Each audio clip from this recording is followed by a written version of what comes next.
nga guys, so today's video natin papakita ko sa inyo ang version ko ng pagluluto ng crispy pork belly.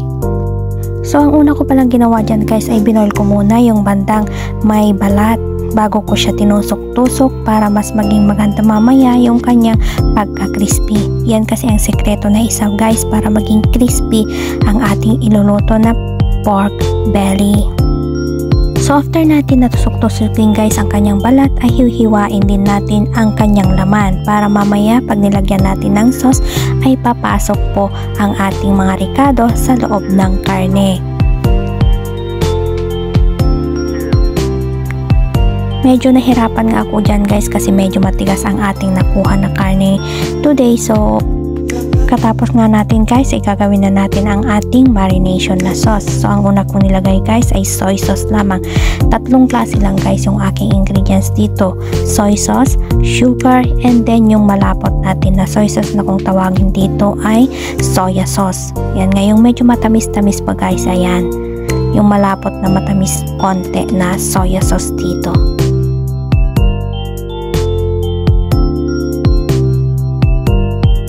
So after na nga yan guys, ilalagay na natin ang ating marination sauce sa ating karne. So ayan, pag nakikita nyo guys is hindi ko talaga pinapaabot dapat yung soy sauce dun sa may skin kasi nga may ilalagay tayong ibang ingredients mamaya, pero dahil medyo nagmamadali ako ay ginanyan-ganyan ko na. Ayan, so makikita nyo guys, nilagyan ko lahat yung part ng may laman yung sauce natin, and then i-transfer ko siya sa ating pagluluto ang mamaya na plate para sa oven. So ayan na nga guys, nilagay ko na yung mga natitira nating ingredients doon sa may side nila. Kung makikita nyo guys ay hindi ko nilagyan yung kanyang balat.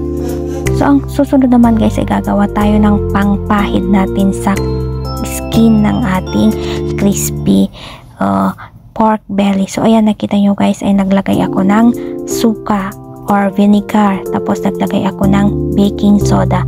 Guys, pala yung baking soda dapat hindi marami kasi nga yung baking soda pag nasobrahan ay mapait-pait po ang kanyang lasa or yung lumalaban po yung lasa niya.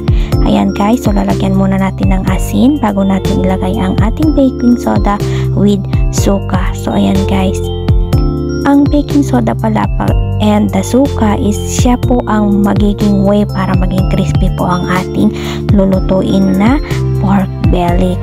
Kumbaga magiging chicharon po siya. So ayan na nga guys, makikita nyo, yan na po yung finished product ng ating ginawa. Ay, niluto ko pala siya ng 1.5 hour guys with a 180 degrees po.